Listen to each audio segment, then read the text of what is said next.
Hey, DTA Nation, with Easter coming up, do you want more family and less dishes? Treat your loved ones to a fresh double-smoked brown sugar glazed ham from Old Southern Barbecue. You can even treat them to a legendary Easter ham dinner that comes with your choice of 2 sides. Whether that's classic mashed potatoes and gravy, homemade mac and cheese, or a fresh farm salad, you get to pick your choice. Are you not into ham? They have brisket, ribs, and smoked chicken that make for an amazing family meal as well. Go to oldsouthernbarbecue.com to order your Easter feast and tell them that DTA sent you. Are you looking for a dedicated partner for your lacrosse needs? ES Lacrosse has got you covered. If you're brand new to the game, a seasoned vet, or a dedicated lacrosse parent, ES Lacrosse is the go-to partner for Minnesota lacrosse and DTA Nation. Whether you need new gear, a restringing of your current setup, custom uniforms or apparel for your team, or one of their awesome starter sets for your brand new lacrosse player, the selection, expertise, and service at ES Lacrosse is unmatched. You can visit them in store at one of their 3 metro locations in Woodbury, Chanhassen, and Vadnais Heights, or visit them online at eslacrosse.com. And welcome to Down the Alley. This is PMAC. And Ted T.S. Spirides. And if you're watching on YouTube, you already see the face, you already see the man, you already see a third guest, but not a guest anymore. As we kick off this, we're in the season now. We're in the season. It's 2025 lacrosse season. We're past the preview. We're in season now. We've got a new host, a co-host. We've got a new content guy, a new content creator. But without further ado, Jeremy Goltz, welcome to Down the Alley. And if you don't know, now you know. For those who don't know, let's help them know. Goltz, I know who you are. I think a good part of Down the Alley knows who you are. But who is Jeremy Goltz? That's a big question. I'm not even sure if I can answer that. Yeah, I mean, I think I would agree that probably most of the people know who I am, have heard of me in some way, shape, or form. In the lacrosse world, grew up playing lacrosse here in Minnesota. I feel like I'm old now. Graduated in 2013. Like, it's a long time ago. I've been around, player, coach. Taking the season off this year, so now we'll get to, I think this is my first spring without lacrosse. I mean, it's not going to be like without lacrosse, but without me being like involved with a team since I was probably in 5th grade. So it'll be interesting. But now you're part of the media. Yeah. I guess if you can't beat them, join them, right? We're excited to have you. When you said if you don't know now, you know, I'm glad you stopped where you did. So if you know that where I'm coming from there, I appreciate that. This is a high school lacrosse audience podcast. But I know that I think maybe you were selling yourself a little bit short. I think some of our listeners probably know you as self-proclaimed strongest coach in the state, or coaching staff. Okay, strongest former coaching staff. That staff has disbanded. Now they're starting all different directions, all different parts of the country. They're trying to grow their strength tree and get more coaches on board. A Stevenson alum. Kind of want to, were you one of the first guys from Minnesota to go to Stevenson and play? I feel like I hadn't even heard of it until I saw you go there back at that time. So you've been around, super involved in high school lacrosse, and I think most importantly, you are the keeper of the concessions, at least the concession rankings in the state of Minnesota. Absolutely. I'll definitely take the keeper of the rankings. Not that they've had like a solid rankings list, but I think that might be something that I need to pursue is a rankings list. I think that's low-hanging fruit. Like I think the people don't just want that out of you, this season, but I think especially this all coming together. I think the people are going to expect that from you. Weekly concession updates. Assuming you're going to do some dabbling, checking out different games in different locations. Yeah. I think that's going to be an expectation of, all right, concessions here and there. Ongoing updated list. Go ahead, Ted. Yeah, we usually do a weekly top 10 poll for actual lacrosse teams. Maybe maybe it could be a weekly or maybe bi-weekly. I don't want to put too much on your plate of Yeah, that'd be tough making to it out be to like to be maybe it's just a top 3, a weekly top 3 and sometimes if you go back to a place and hey, they don't have it that day. Maybe they drop out of the top 3 and somebody else joins the top 3. We'll see. We'll see how much. Now that I'm talking about it, I'm like, that could be an insane amount of work, actually. Maybe you just throw a Dave Portnoy score, on it, and it's a running list. And, hey, they got an 8.3. They fall in wherever. Oh, this place got a 6.5. They're down here, whatever it might be. I'm going to have to like set up some like categories on like what makes the concessions good. Yeah. And whatnot, because like, do they have water on the hottest weekend in the state of Minnesota? Like that's got to be a ranking in there. Like you got to be able to manage the weather. Like if it's cold outside, you better be selling hot cocoa. Like I think that's fair. You got to keep the people warm. So yeah, I'm gonna have to come up with a nice like little like ranking system, like a rubric, little checklist for all these places. ChatGPT should be able to help you with the equation that you're looking for. For sure. Like great minds think alike. I was going right that direction. Like, here, give me a rubric. We're ranking concessions. I could give you my top 3 right now, just off the dome. Preseason concession ranks. Now this would be a terrible preseason off the dome ranking. I only have 3 in mind. I don't hate it. I think we need it. I think it gives something for the people to work off of, expect something to look for. I think we should start with your preseason top 3. I mean, with the preseason top 3, I think I'm going to start with 3. I think everyone knows my number 1, and I don't know if I do. I think I don't know if I do. Probably has the same number 1. But I would assume they should have the same number 1. But I'm going to start right off the bat here. Number 3, I'm going to go ahead and give it to Eden Prairie. Eden Prairie has the Chick-fil-A. They have the nachos. They're a little bit pricey, I thought, last year at the state tournament. However, the Chick-fil-A is definitely a little like that's a positive. That's a big positive, having the Chick-fil-A. So they've got a Chick-fil-A vendor, slinging Sammys, slinging tenders. They've got the Chick-fil-A sauce. Was this a state tournament situation? Is this something they have every game throughout the season, intermixed, or is like they're flexing their muscles, when everyone's coming to town? I mean, it seemed like that was something that they normally have. Interesting. They also did have, except on Sundays. I mean, I'm assuming that, yeah, true. That would be because they did run out, but they went out and got more. Okay. But I think like running out of Chick-fil-A sandwiches is different than running out of water. So another thing that they had that I'm not sure, I need to do a little bit more research, but they had the like chip reader or whatever, the tap reader, not even like the chip reader, just the automatic tap reader. Huge. Huge in today's world. So that's a big nod in their favor.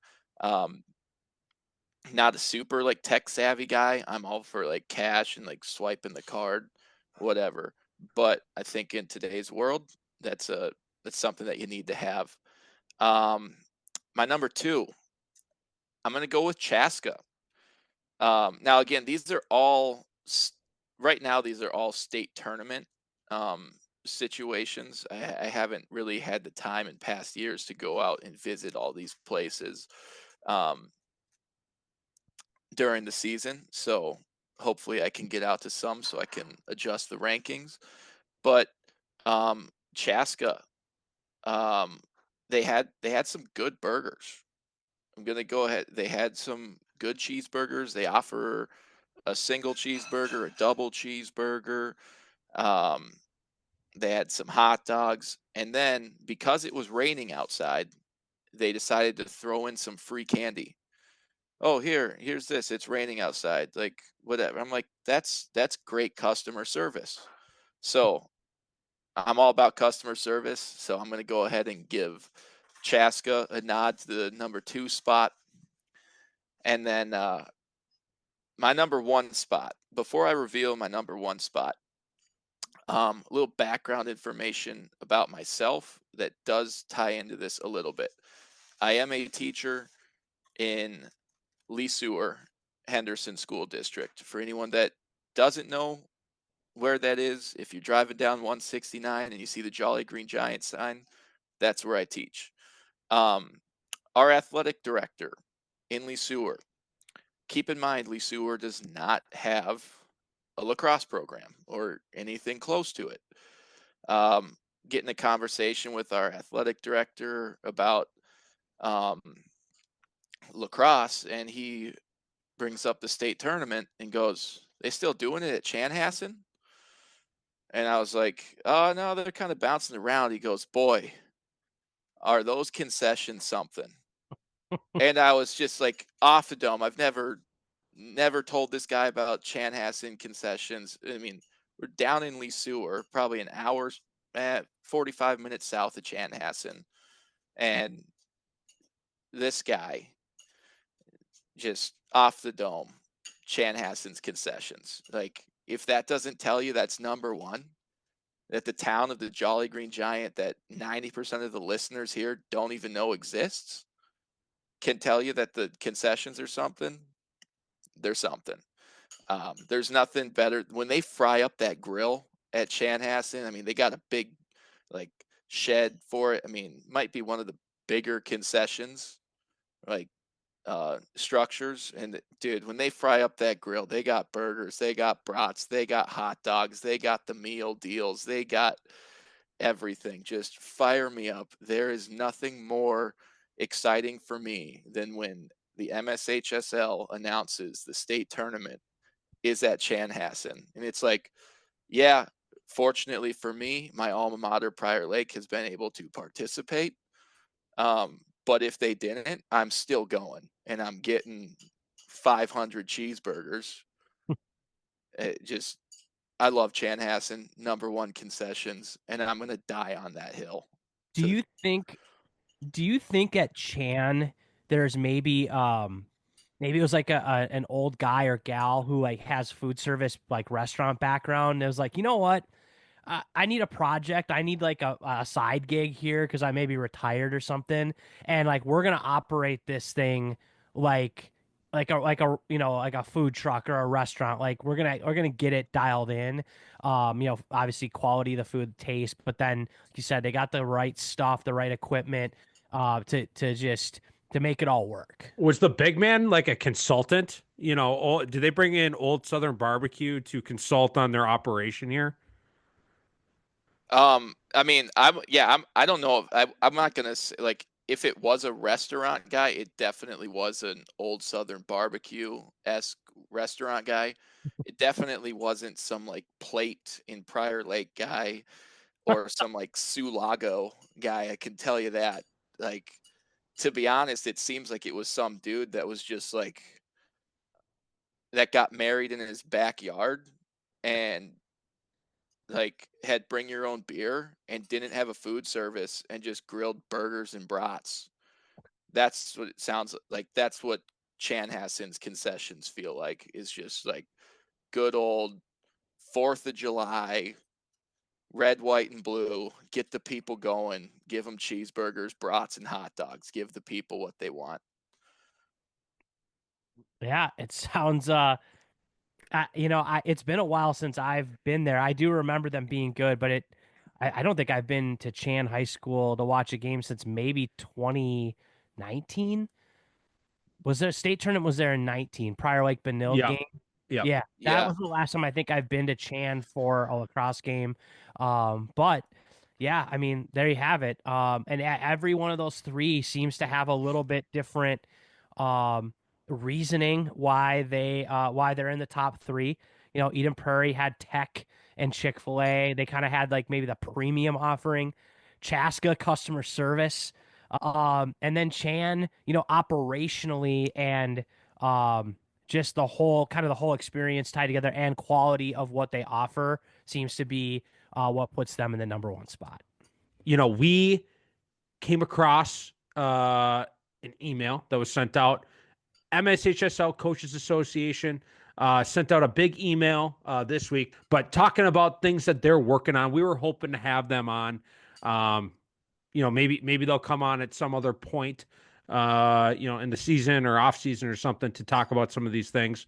But an email went out. A lot of points that have been discussed on this podcast, you know, directly, indirectly.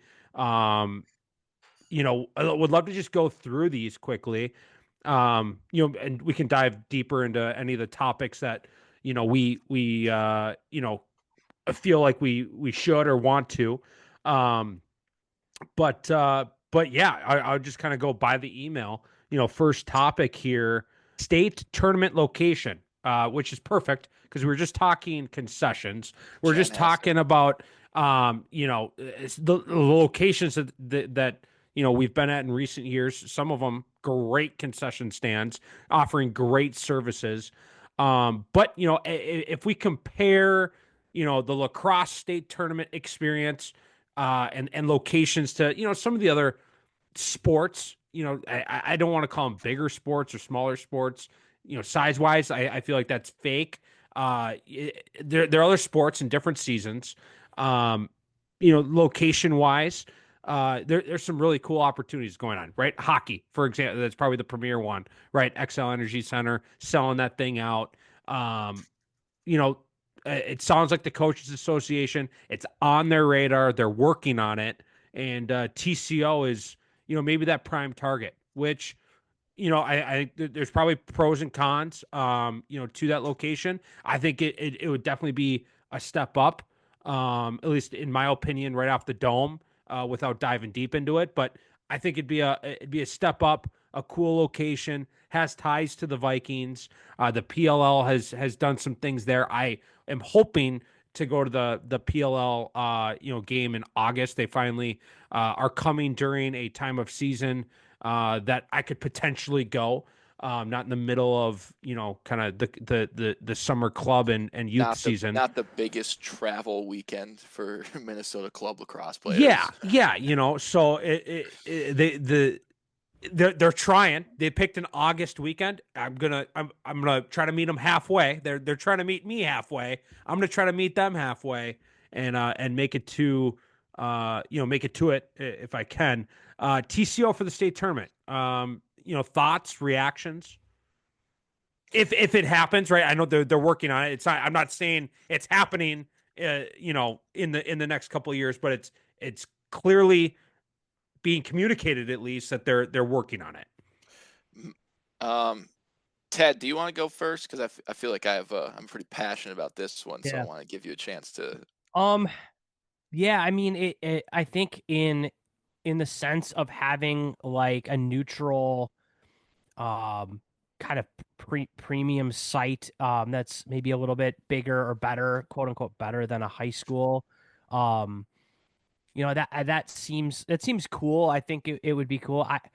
Even if it was maybe like the Final Four or even just the championship games or something like that could be a good start. Obviously, girls and boys play have the state tournament at the same time, and in other sports they do not. They're like a week. Are you talking like the same weekend? Is that where you're getting at like here? the same days and times? Like girls and boys lacrosse have like the state tournaments like Tuesday, Thursday, Saturday. Yep. 11, 1, 3, and 5 p.m. So there's got to have two sites that they offer for girls and boys. Whereas like Right. hockey and basketball, specifically hadn't thought hockey about and that. basketball, the girls is always like the week before, 2 weeks before, like their season starts earlier. So logistically, one field, one venue for if you have quarterfinals there for that's 16 teams, so 8 games. There would have to be some adjustments there, but I like the idea of it. But again, it like the reality is we're not getting more than 300 or 400 people to a lacrosse game. So like it's just and I don't know, maybe if it was at TCO more would come, but I don't know if that really makes a difference or not. A very interesting point you made. I didn't even think about shifting the girls or the boys back a week and having the state tournaments on a different week. That's interesting. That's not even something I don't think we've discussed, or I haven't even thought about that. Um, I kind of find it cool, at least on championship day, having the girls and the boys being back to back. Yep. I think that's kind of cool. But having it on different weeks or weekends or whatever, if that brings different opportunity, I think that's interesting and might be worth exploring. Yeah. Here's my take on that is, I mean, what Ted talked about, the girls and the boys being the same exact times. PMAC, I think what you talked about is just if they were able to do it just like the championship day, that would be kind of cool. Have a few knocks on the venue. I hate parking there. That venue is I mean, yes, they did kind of put some seats in there a little bit, but at the end of the day, that venue was designed for like practice. It like wasn't really designed, and it's like, yeah, it works when the PLL comes. Um, I personally think parking there is terrible. I know that I think people have shown me maps and whatnot, and I just like, I don't know. Um, I think I'm all again probably down to the concessions. I think we should just put it at Chanhassen and leave it there. But yeah, I don't like parking at TCO. I Is do. parking better downtown, or in St. Paul for all the other sport tournaments? Oh, I'm not comparing for other sport. I mean, like, it doesn't matter what parking's like for hockey. People are going to walk 10 miles to make it to that Right. tournament. So You have if ramps though. You have the ramps though at Target Center and sure. XL, where you're kind of right there. I guess I've only been there once. To TCO. I don't even really remember the parking. I know that the parking lot it was a little bit of a walk from like where the entrance to the field was. The night you brought up Chan, obviously their concessions are great, but the cool thing about Chan is that they have that practice field right there too. So there is some like warm up space for the next teams that are coming in. I mean, obviously you're probably not doing a ton of stuff 3 hours before the game or whatever, but I don't know, there is kind of like that loading area, and Stillwater too has a bunch of fields. So like that, Does TCO have multiple fields, I assume? I I, don't th- know if they I do. think they do. I think I said something about that on Twitter, and then someone pulled up some practice fields that they might have there. I'd have to go back and check, but I'm pretty sure I got put on I blast for that. I think that's essential. Like if it's TCO or anywhere else, having the facilities, having multiple warm up fields, locker rooms, like those types of things, especially for a state tournament experience. I think that should be on the list of the expectations, right? Of what you're looking for in a destination. Yeah, I mean, like another cool one, I guess, would be Alliance Field, or however Allianz Field, Allianz. the um, soccer club That would be team. big time. That'd be a big time facility. One that somebody brought up was University of St. Thomas. We've done men's league stuff there in the past. No, What's wrong with no, that? What's wrong with it's that St. facility? Thomas. No. Well, okay, you it could was be an anti St. Thomas or a Tommy, whatever. But that's right. That's a centrally located facility. That's a yeah. stadium that checks boxes, I would assume. I was thinking about that too. Of like, even if it moved from a high school stadium to one of the college stadiums, like even like a like a Concordia St. Paul Yep. or St. Thomas or whatever, like that could be maybe a little bit more like neutral and like I don't know. I guess some of the high school stadiums like Chan and Stillwater have like beautiful high school Right. stadiums. Yeah. So like it's not always like going to be better at a Division 3 college or a Division 2 college, but um yeah, no, I mean I think like at a minimum if like boys and girls championship Saturday is at TCO and you're not trying to get a bunch of games in, I think that could be like a good start anyway. Like just make it like maybe make a little bit more push to like promote it and make it a thing than just being like, all right, whatever, it's at a high school. Like I don't know. I don't feel like the championship game gets hyped up that much for lacrosse. That just brings up another question for me. Like, why have they never like pondered the idea of not scheduling the girls and boys games on these same days? They go every other day. So like, why not do like one Tuesday, Thursday, Saturday, and one like Wednesday, Friday, Sunday, or like Monday, Wednesday, Friday? Like, Yeah. why do they have to be on the same day? Because that's the past 2 or 3 years now. It's just like, oh, we're gonna pick two high school locations and we're gonna just flip flop when the boys and girls play at them. I think that is one of the like most ridiculous scheduling things. It's like, oh, this year we're at White Bear Lake and Roseville, and we're just gonna alternate the days that we play at this field. It's like, why? What's your reasoning for Yeah, that? that is interesting. And like it's actually funny. I feel like I've had multiple parents that have had a girl at one field and a boy at another field at like roughly the same time. I know the Blados one year had Luke Yep. and Peyton were both playing, so they were like at one game, NSPN streaming another game from their phone. It was like I don't know. I get it. Like during the season, you can't like make every schedule conflict work, but like state tournament, like it was weird that both kids were playing like a mile down the road from each other at the same time in a state tournament game. I don't know, just and like they weren't the only ones. I've had that a handful of parents over the Yeah. years that oh I got one kid here, one kid here. Like great problem to have, both your kids in the state tournament, but it is like oh you want to be able to watch them, but I don't know.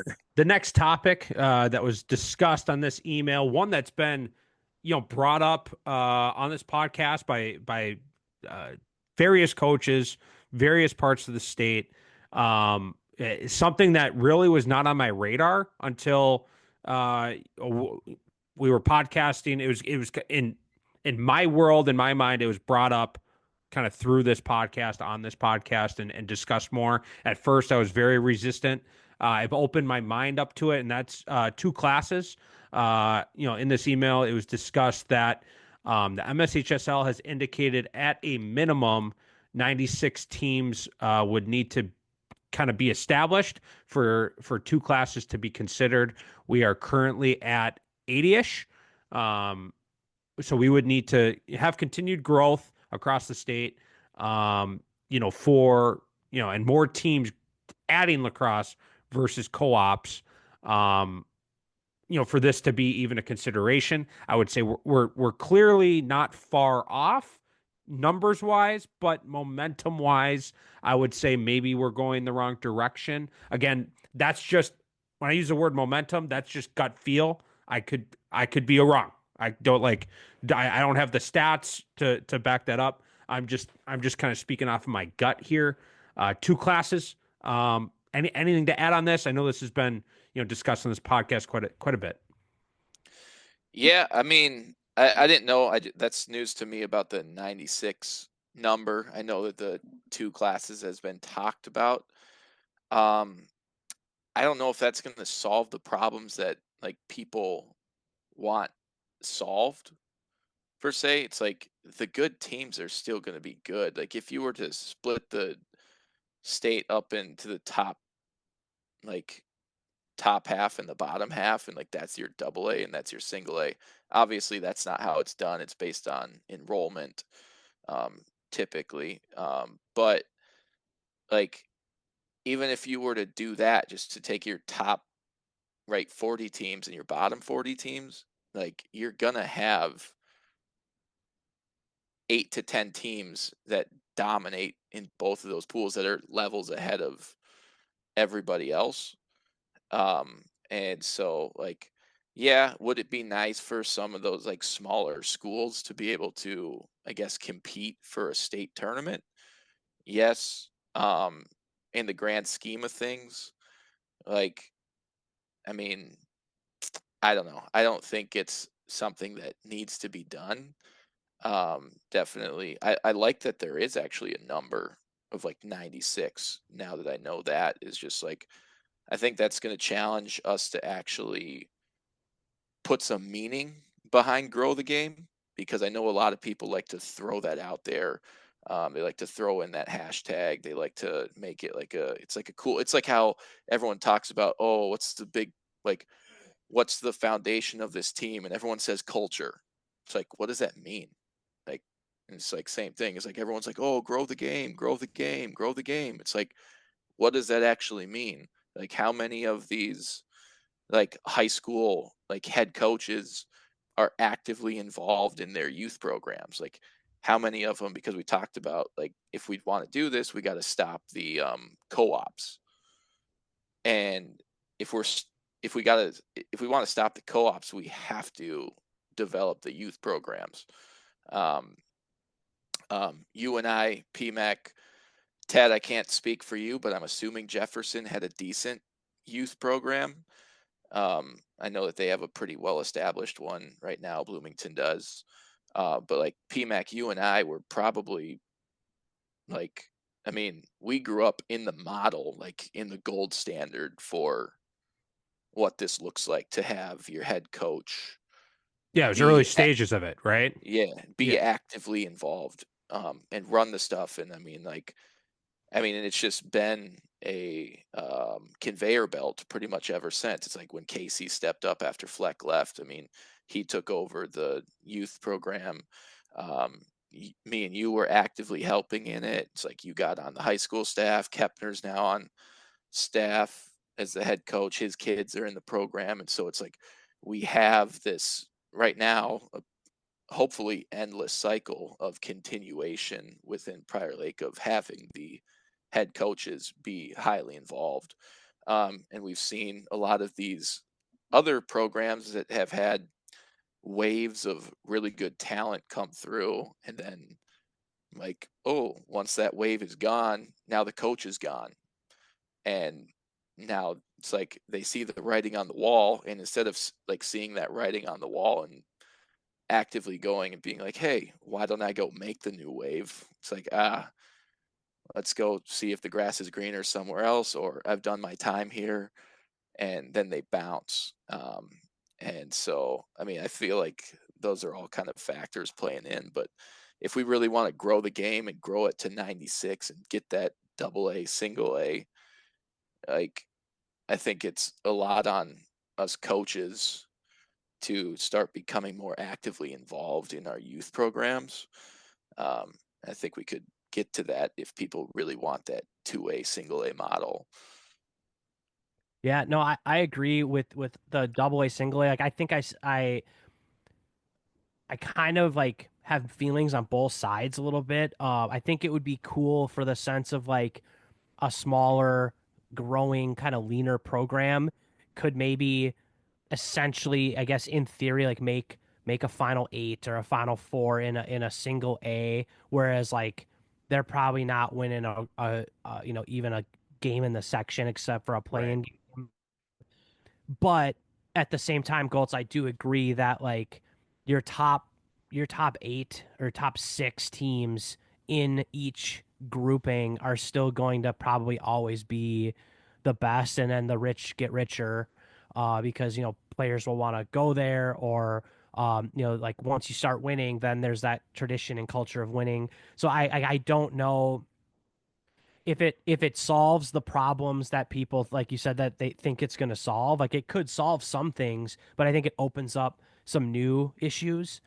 um and I've always, like, from what I've been told, is like even we get to that 96, it wouldn't be two 8-team state tournaments, it'd be two 4-team state tournaments.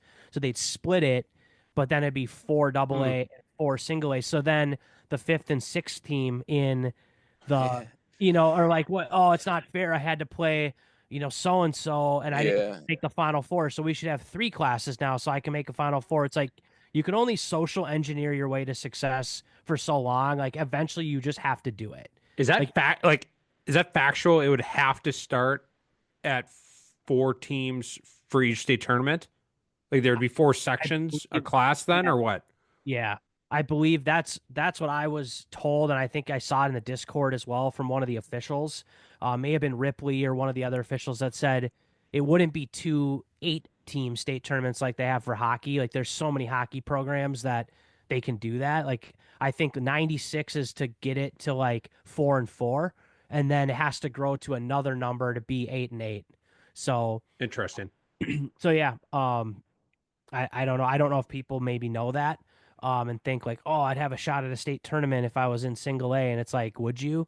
Are you the top 4 team in a single, and out of the bottom 40, are you in the top 4 of that?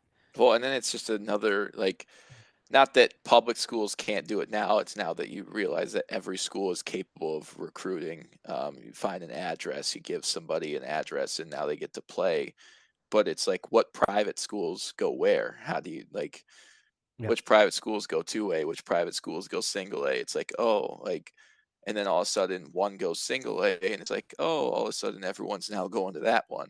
Um, or, right, like you were a top 15 team in the regular 80 team single A. Now we go to 2, and now you get bumped to single A, but you were normally a top 15 team. It's like, and you're a public school, like everyone's going to want to open and roll there, and now all of a sudden you have just a, yeah, I don't know. I don't know if that would happen in lacrosse as much as maybe another sport. I mean, dude, like it's becoming just, I feel like every sport at this point is like pretty close to the same. The only thing that's different is like viewership, but it's like people treat lacrosse right now, I feel like, just like they treat baseball, basketball, hockey. They're playing it year round. They're Yeah. going to showcases. They're doing all these things. So it's like, I think people are like, and I think people are becoming more and more aware of the loopholes too. So it's like people are shopping around trying to figure out, like, oh, how can I get my kid to state tournament? How can I get my kid on the best team? How can I do this? So, Yep. I mean, Well, hey, every head coach is looking for a starting lefty attackman every year. So if you're one of those, next topic that was discussed, actually something I am very, very, very much for: expansion of roster and coaches in the postseason. Talking about growing the game, talking about giving more opportunity, limiting your roster. I could argue at all, but to the point that it is, I feel like it's kind of dumb. But regardless, this is something that they are actively pursuing and they're hoping to have accomplished by the 2026 season. They don't give any indication on how much they're expanding that roster for the players or coaches, but I think this is a huge positive for many reasons. Again, more opportunity. I don't see a bad thing. I think Goltz maybe does. Ted Goltz, what do you got? I was just about to say, how am I going to make fun of the coach that has to pay for his own ticket when his team's in the state tournament? Uh, yeah, no, I mean, I agree. I don't think there's any reason not. Like, I don't know. I guess with like the player thing, I'll start with the player size, like the All right. roster. Like a kid, if a kid is like understanding of their role, they know they're not going to touch the field, but they're a part of the team and they want to be there. Like I don't see why they shouldn't be able to be there.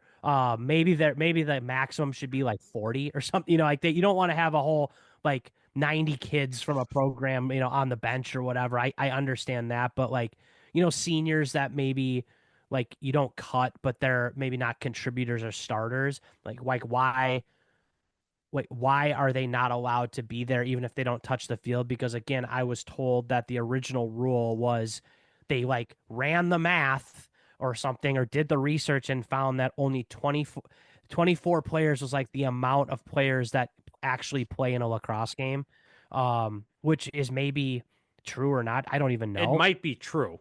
But it's like, okay, well, what difference does it make if 4 other kids come and stand on the bench and want to cheer their teammates on? The coach thing, the 3 coach thing, that needs to be changed because like the way the game is being played now, like you have your head coach, you have an O&D coordinator, and then you have someone that's running the sub box. I think That's a 4, pretty even if they guy. even if they get it to 4, I think that's perfect. I think 4 is fair.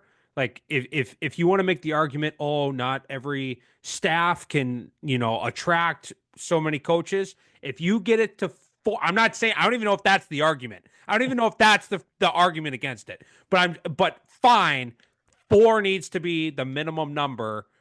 The minimum maximum number is 4.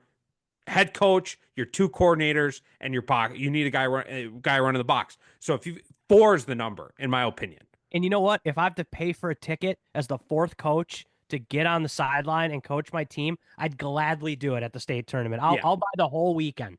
Yeah, you buy the week pass. I'll buy the full week pass. I hope that I'm there. But yeah, I think most staffs have 4 coaches now. I don't know. And for the player thing, again, I don't know if the argument is the same as the coaches. Like, a big public school has way more players than X, Y, and Z school. Well, like in some of these games, you only have 24 guys. Like to make the game more fair, right? When you're trying to get your bench in, like you run out of bench to get in once you get up a certain amount. Does that make sense? Like, I feel like that's my argument for a higher roster limit. Like, let's make this game closer towards the end. Like, allow more bench to be able to get in those certain situations. Yeah, I guess for me, before you guys started talking, I did have a completely different like viewpoint on this, but like genuinely, how many teams like sure like I've never put a team in the state tournament, so I've never like ran into that issue, and I haven't like watched to see like how many kids, but like, are you putting in all 24 in the state tournament? No, there's probably right like throughout the playoff. Yeah. Throughout the entire playoff, yeah, everyone's getting in. So all 24 are getting in, and I would have liked to put in more throughout the entire playoff. Every game, every situation. No, not every kid's getting in, but there's injuries that happen. You want to use more bench at certain points if score is getting out of whack. Are you able to change that like 24 from game to game, or once you set your 24 for the tournament, that's your 24? So section tournament, no changes unless maybe if there's an injury, game to game, and then you can the roster technically resets for the state tournament, but you're carrying that over, right? Right. But okay, so you can change it for the state tournament, but like once you get to the state tournament, the 24 names that you put down are the only 24. Yeah. That's a bit ridiculous. I think if you should be able to sub. I don't know. I guess that's tricky, pending injury, and like they're not allowed to like come back. I think pending an injury. Because then you would end up with like some teams just like subbing people out to get like breathers and whatever, and they would just like calculate their way to the championship and like saving legs. I don't know about that, but I mean, people would definitely do it. I mean, I there's no way I'm the only one thinking about that. Yeah, I know. I'm sure if okay, yeah, let me like take that. If you had full control over mobility of roster, like there could be more things. There would be more ideas you could come up with for sure. The thing was like after, I don't know, after your 24th guy or gal, I mean, how many of those players? I mean, yeah, there's some players that deserve to be there, like from a culture perspective. Correct. They've given a lot to the program. They might not go in, but if you're saving your 30th player for legs in the semi and you don't need to play him in True. quarters, like you're probably winning the state tournament in Minnesota like every year if you have that much talent. So then counterpoint to that argument, what's the need to have past 24? Other than just like having somebody like suit up on the sideline. Yeah, so that's kind of what I was saying at the beginning is I'm not super strong either way. I don't think a lot of programs are going deeper than 24 like regularly, maybe in some one-sided games, yes. I just think if there's kids on your team that deserve to be there because they've given a lot as like scout players or, they're seniors or something, to let them be part of the experience with their team because they've maybe done a lot behind the scenes that don't show up on a stat sheet, and you have to kind of cut them loose at the end of the year. I feel like there's always 2 or 3. Like, I'm not saying we need 35, 40, but like, Right. I feel like it's a few short where it's like damn, like, why can't we just have him be a part of it with us? Especially if it's like a 6th or 7th pole or a 4th or 5th or maybe a 5th or 6th attackman, but you have to take a second goalie and a second fogo. How does the manager, do they count managers as part of that? You have a certain amount of managers, but then you could make a player a manager, I think. Managers. That's what I'm thinking. Because well, yeah, but again, those are 2 spots. Like, you just run out of spots. Like, all right, you'll have 3 coaches, you got 2 managers, you got 24 players. Well, like, shoot, we've got like 4 or 5 coaches, we've got like 27 players, and we had 3 managers riding with us all season. So what? These managers are putting in work all season, getting the boys water, doing end-line balls, doing their thing, and you got to say, hey, managers, thanks for all your work all season long. Yeah, it's playoffs, it's state tournament.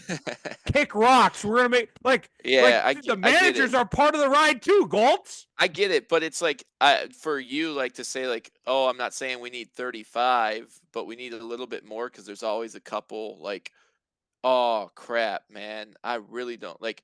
Nobody wants to Ralph Cox anybody, right? But at the end of the day, no matter what number you set that at, someone's always going to be Ralph Cox. Yeah, there's always going to be a Ralph Cox, but it doesn't need to be the 25th guy. Like, well, see, like it doesn't matter what number you pick that at. Fine, make it 30. Make it 30. Like if it's the 31th guy, player, if I have to call Cox. the 31th guy, so I can 31th? keep the 31th.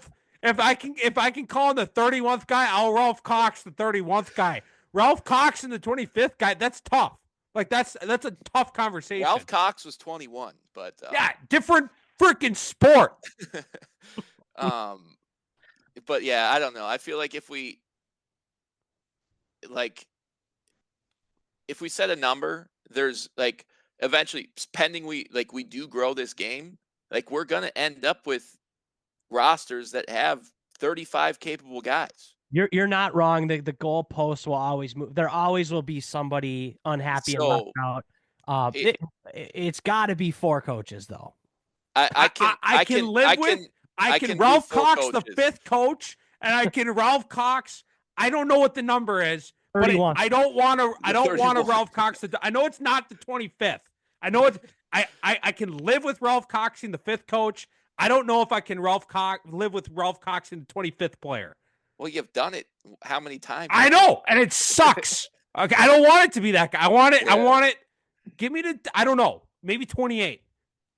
31 would be incredible, but I don't need to be greedy. I think another piece of this too, this is the dumbest piece of it, is how many medals the MSHSL wants to provide. Is like corny stuff like that. Yeah, we have to buy extra.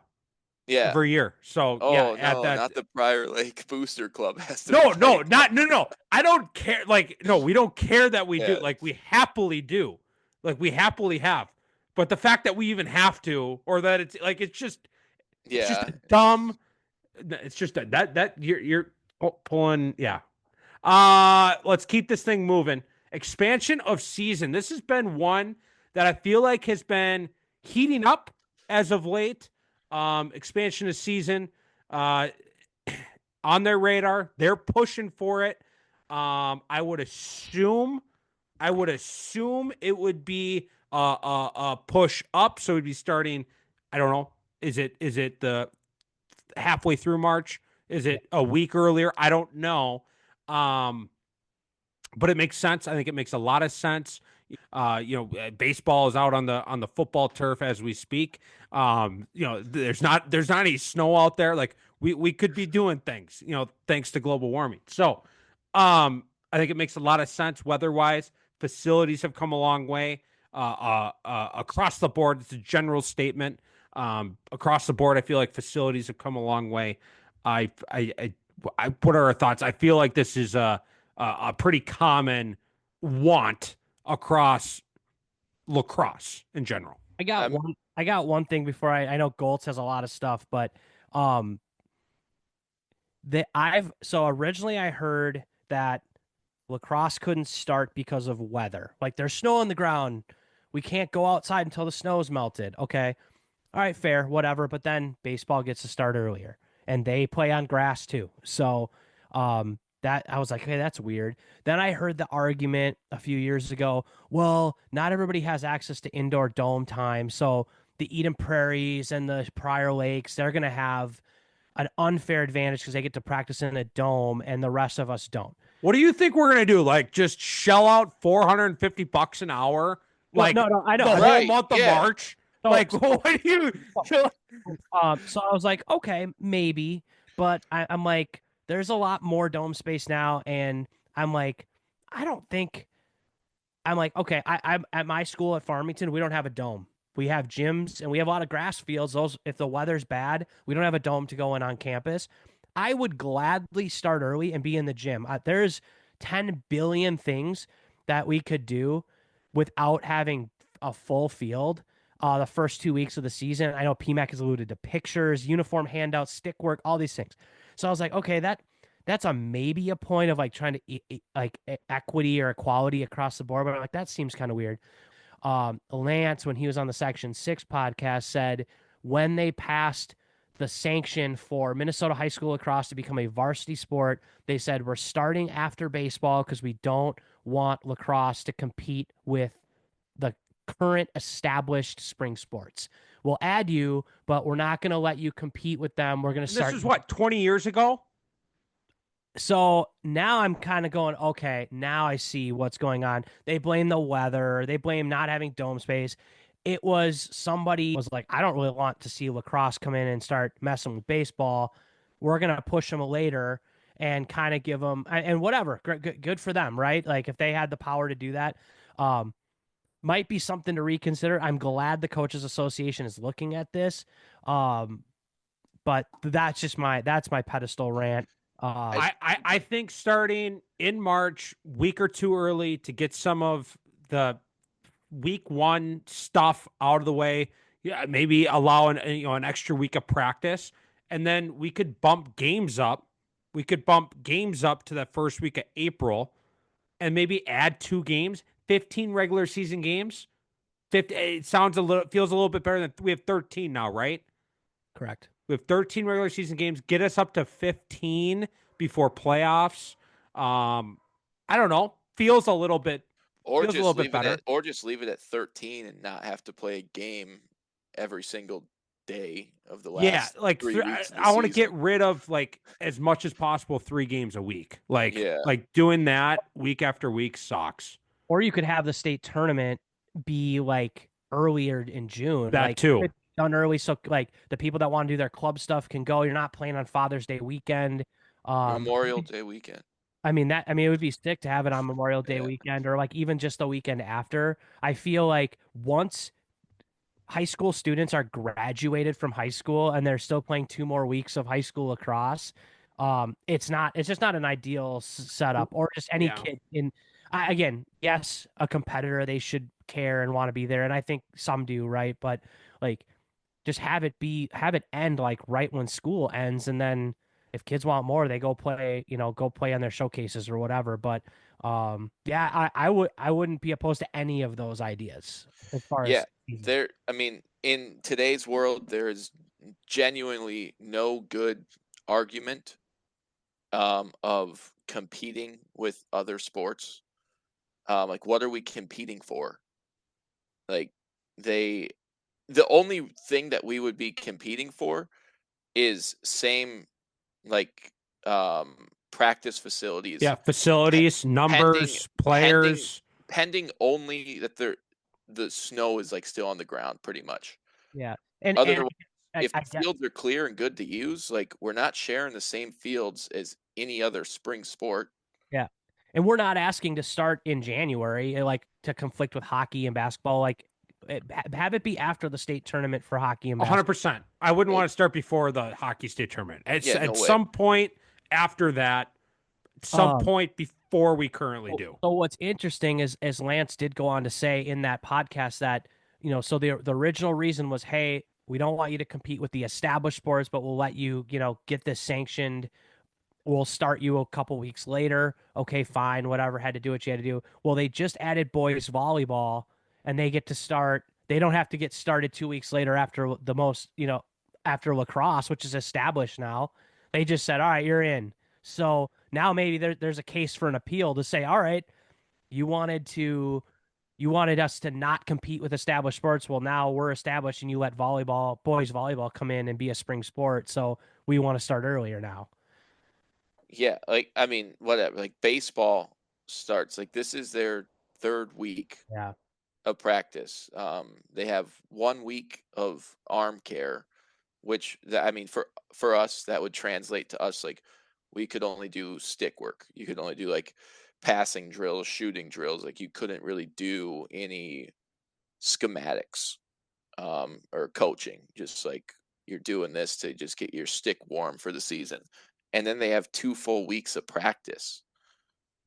And Before then games. yeah, and then Yeah. games start next week. Yeah, that'd be sweet. And so it's like, why don't they do that for us too? Like, track's been out running for the past 2 weeks. So it's like, what did track do when there was snow on the ground, when we couldn't play? I Like, don't know. it's like, you figure it out, you find, and then, yeah, to bring up that point of the turf time. Oh, we don't have a dome. We don't. It's like, sure, there's a dome in Savage for Prior Lake to have access to. They still have to pay for it. That's not Right. a Prior Lake high school private dome. Eden Prairie might have. Their dome is right there. Still doubt it's just like, oh, if you're part of the school, you just get to use it for free. I'm sure they sell that out. Chaska Dome, you got to pay for it. Like, Rosemount Dome, you definitely got to pay for it. Like, so the argument there is dumb. Like, I would agree. Yeah, so I don't know. Last point on this email. This Looks might like we be lost Ted. what up? Yeah, we lost Ted. We lost Ted. He's got to go pick up his wife from the airport. Business trip, business woman, killing it for the family. But no, back to the email. MSHSL coaches. Last point on this email, that they are. I would by reading this email, I would say it's on their radar. It wouldn't be a nearby add or change, and that would be the shot clock. This is something that I would say the MSHSL and Lacrosse is keeping tabs on. There's other states that are starting to implement it. According to this email, specifically New York State High School. So, I think this is going to be something that, Minnesota Lacrosse is going to keep an eye on, not going to be implemented, I would say, anytime, soon in the next few years. This is going to be, we'll see rules like this. Shot clock has been changing every single year at the upper level, not every single year, but the shot clock has been adjusted. They're figuring out shot clock kind of rules and gameplay at the PLL and the college levels. We'll see what New York State and other states do at the high school level with this. I think obviously it would be a big change for Minnesota high school lacrosse. I think it would be cool. I think it would be a long-term good thing. So we'll see. We'll see where this goes.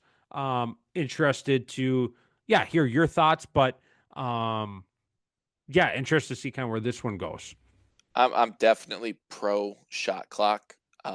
Midbow and I have always been pro shot clock Yeah, for a long time. And we've ran the numbers on this before, and it's like it's a it's like I want to say $4,000 to get like 4 shot clocks. They all run on the same system, and it comes with like stands to put them up. It's sure. like somewhere around $4,000, and it's like, yeah, that's expensive. It's a one-time expense, like that'll last you for a long time. Sure, you're gonna need like replacements and stuff like that, but it's not gonna be like $4,000 replacements. Oh, one of your shot clocks went down. Okay, maybe that's like $500 to replace that clock or whatever. Like the stand should be pretty good for a while. The system itself should last quite a long time, pending you just take care of it reasonably. And then, so like, I don't think financially, I don't think that's a good argument to say it's like it's too expensive. Like every team that can put together a program, I think has the ability and the resources um, to either A, fundraise or get the community to donate for that. Like if we had 75% of the teams had shot clocks and we wanted to go shot clocks and the other 25 like genuinely just couldn't afford it, I feel like the lacrosse community would come together and be like, yo, let's donate and like raise money to make sure these programs get shot clocks. Like I just don't think that's a good argument to say. Like if we everyone knows how to make money. If we want to make money, like we can make money and figure out the money situation. As far as like it goes for the game, I think it's crucial for the game to actually like grow the game, make it more interesting. Like we claim this game is the fastest game on 2 feet. We talk about how like I know it's an argument between like baseball and lacrosse in the spring or whatever. Like do we want to sit there and play hold the ball and stand there? And again, like I'm super against these, everyone calls them defensive battles. I think it's terrible. Like the offense always has the advantage in lacrosse. Like just be better than the defense and like figure out, get a good scoring opportunity quick. Like you should be attacking the goal. So like get a shot clock. Get all your kids used to being aggressive and going to the cage. Quit teaching kids how to just be ball taxis, like, and only developing 2 to 3 kids. Because if we really want to grow this sport, like everyone says they do, like we want all our players to be go-getters. We want to be able to send all of our kids off to all these NCAA programs and be contributors. We don't want 7 to 8 ball taxis and then 3 kids that know how to play lacrosse. So I think if we implement the shot clock, it's going to encourage a lot of people to play, a lot more people to be dodgers, be goal scorers, push the ball in transition, find different unique ways to score instead of running a 1-3-2 motion or a 1-4-1 or, oh, here's our pairs look that everyone's ran since 2008. Like if we can, I think the shot clock would just be phenomenal for the overall growth of the sport. I don't disagree with you. Obviously, as a defensive guy, even if you're playing good defense for 60 seconds, you get rewarded for it. So, as a defensive Yeah. guy, as an offensive guy, like as a lacrosse guy, of course, I am pro shot clock. But in the meantime, okay, we're being told we're not going to get the shot clock right now. Maybe in the future, but right now we don't have it. Isn't it on us coaches, the game, whatever? Like it, you can still play a fast style of play. You can still implement. You should still be pushing transition. You should still be doing the things that you've stated. You can still do that without a shot clock. You don't need that. For sure. Sure, does not having a shot clock allow you to play stall ball and or do other things in certain situations? Sure, but in general, shouldn't you be doing the things that you've just stated that a shot clock might enforce you to do or make you do more of? Shouldn't you be doing it regardless, anyways? I would say so. I guess my thing is that I don't feel like there's enough um, coaches that would encourage that. I would like to see more of What's the that. why? Why are they Why? afraid of losing the ball? Are they afraid of Um, making a mistake? Are they I afraid mean, or what's the why? Why wouldn't an I think offensive it's. coordinator want to push transition? I mean, I think obviously the obvious answer is like to win. Um, and it's like so they're playing the game like not that winning's like I get it. Like hear me No, out. but Yeah, like pushing transition, like that's good offense. That helps you win. right. But like I mean, how often I still see in like Minnesota, like I still I mean this haunts me to the day that like D mids. I think that's such a dumb thing. Like, oh, you're not good at offense, so you're gonna go play D mid. I think that is so stupid. If you're not good at offense, you shouldn't play. Like, Okay. You can have like, that. You can have that. but like, I think everyone on your field, and you should encourage everybody on the field, long stick, like even your goalie, your short stick, if it's there to push it. Like, obviously everyone individual has their ranges or whatever. Like, okay, like you probably don't pull it from 15. You're more of a 12-yard guy. But like the whole idea of like, oh, you're just a defensive guy and to like get off the field. So it's just like, oh, just carry the ball up the field and get rid of it. I feel like there's too much of that mentality where like you'll see kids who have a clear opportunity to go to the net and they're just looking to find an open guy, and the only thing that's open is them going to the net, and they like refuse to do it because they've been programmed to, you're not a goal scorer, you're not this guy, so just get rid of the ball, get the ball to one of our good guys.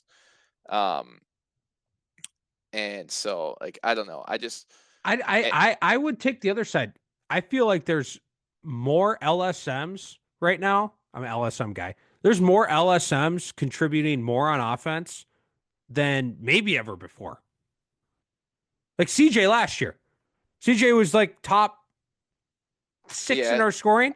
I mean CJ's a different breed, but yeah. But there's a lot of teams that have maybe not a CJ, but like a guy like that, an LSM like that, a pole like that.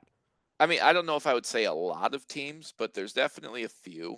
Um, and but there's also a few teams I think like have a guy like CJ and then like tell him not to. And that's very possible. I'm not a part of those conversations, um, and that's clearly not me because you know what I mean. Yeah. I let the boys go. Love that. At the time of this drop, we're going to be opening night of the 2025 season, and we've got a few interesting games that we're looking at. A couple interesting matchups to kick off this season. Girls first, because we haven't talked a lot of girls lacrosse, admittedly, tonight. Rogers versus Chisago. Hill Murray versus Eastridge. I feel like those are a couple of good matchups, couple of good, I don't know if they're rivalries or not, but like, teams that play each other tight, are in the same areas, and maybe rivals. Yeah. Are they? I would assume Hill Murray and East Ridge. Chisago Lakes is kind of far out there, but Well, so is Rogers. Rogers is out there too. I would need to check on a map how far Chisago Lakes, but I feel like Rogers is a little bit closer to Metro than Chisago Lakes. Um, but the Rogers Chisago Lakes seems like a gritty matchup. We like gritty matchups. Um, so I mean, yeah, that should be an interesting one. Hill Murray versus East Ridge, like East Ridge. Um, that's the So rich part lacrosse of town. That's the rich part of Woodbury going up against Hill Murray. I could imagine that there's going to be some fire in the stands and on the field for that one. Um, are we making picks? Because if I'm going Chisago Lakes versus Rogers, keep in mind I know nothing about the playing field of Yeah, yeah. Take a pick. Take a pick. girls lacrosse right now. I really don't know anything about the guys playing field that much either right now. But I'm going to go Chisago Lakes Okay. over Rogers. Um, I mean, Chisago Lake seems like it's just based off of my no evidence, nothing to back up or support this, but just my gut feeling that Chisago Lakes just feels a little bit more grittier than Rogers. I'm looking at something here. Yeah, I think I think Chisago too. I think Chisago too. Rogers was heating up a little bit at the end of last season. I want to go Rogers, but I think you're right with that Chisago pick. Yeah, On I the feel like Rogers has just always been like they're close, like they're gritty and they're super close, but they just if can't Rogers finish. makes this a tight one, that'll be interesting. That Yeah. it'll. All right, we gotta maybe keep a little closer tabs on them. Hill Murray versus Eastridge. I'm definitely going Eastridge, not just because they're a public school versus a private school, but I think Eastridge, right? They're becoming a lacrosse town. I feel like. I'm going Hill Murray. Oh, okay. I just Hill Murray just Hey, they're went at coming off a it, 11-3 season. Now that I'm looking a little it's like closer at this, Hill Murray went 11-3 last year. I've never seen the girls play or played against the girls, so I'm not sure, but it just everything about Hill Murray, I feel like, and it's just culturally, they just seem like they play pissed off all the time. People that play pissed off, I think, have a good chance at winning. Over to the boys, Wyzetta versus Champlin. Champlin had a quiet 13-4 season last year. Losses to Centennial, Blaine. They lost to Centennial twice last year. So a quiet, under the radar, pretty good season. However, Wyzetta, I think this is their year. Yeah, if it wasn't last year, it's definitely this year. I don't think Wyzetta lost too much. Yeah, definitely going Wyzetta over the Champlin matchup for sure. And then the other one we're going to keep an eye on close. I love this early season matchup. Blaine versus Edina. You've got two public schools, but two very different kinds of public schools. Right, Edina, right? This is their year. This is their team. This is what they've been building for. And Blaine was a sleeper pick in Section 7 early season. This is a moment in the season where like anything really could happen. You know, both teams are going to be working through some kinks. Can Blaine punch him in the mouth early and make it interesting? I can't wait to find out. Yeah, I mean, like speaking of punching in the mouth, again, back to me angry and fighting. I feel like Blaine has the gritty factor here. I would think. I would For sure. think. I would hope. They're a little bit more north. It's probably a little bit colder there than Edina. Yeah, I don't know. And where's this being played at? That's a great question. Let me look. If it's at Blaine, that's a huge factor in their favor. It is. This game is at Edina. At Edina. See that? Yeah. I mean, Blaine still. I mean, I think they're gonna come out and I think they might punch Edina in the face early. I hope they come out swinging, but not literally, but maybe literally. Well, give the people what they want.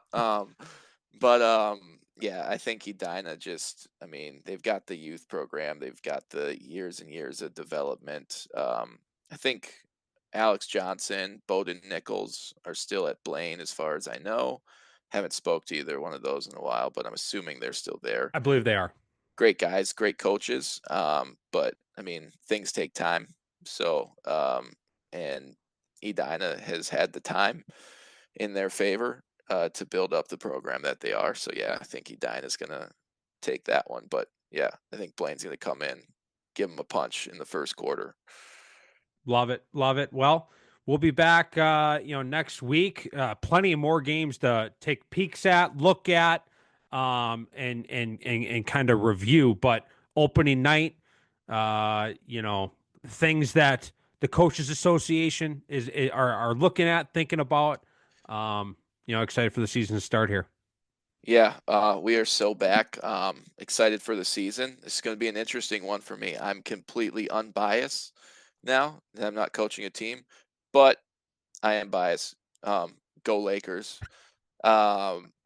If you got any concessions you want me to rank, but you guys can find my social media. I'm not going to throw it out there, but I'm not hard to find. Send me some locations. If you think you got a good concession, I'll come, I'll show up. If it's Stillwater, I won't. However, I do think Stillwater is going to have a heck of a season. Great team. Few pretty good players they got there. They had the opportunity to coach in a tournament this past summer. So Stillwater, great lacrosse program, great team.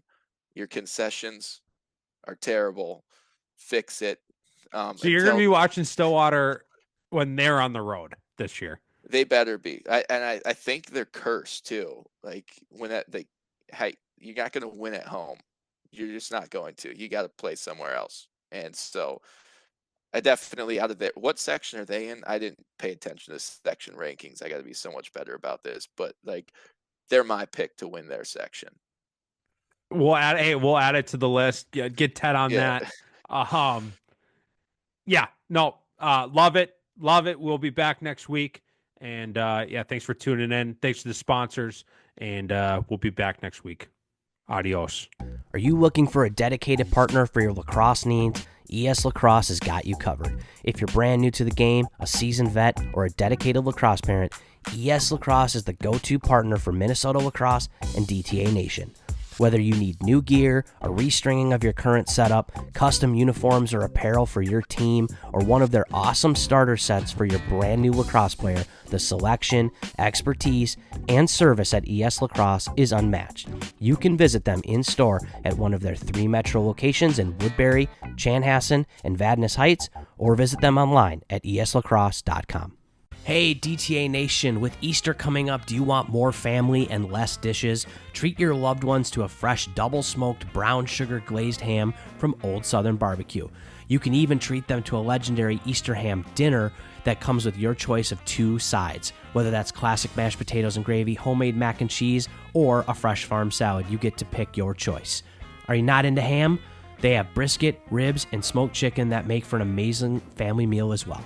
Go to oldsouthernbarbecue.com to order your Easter feast and tell them that DTA sent you.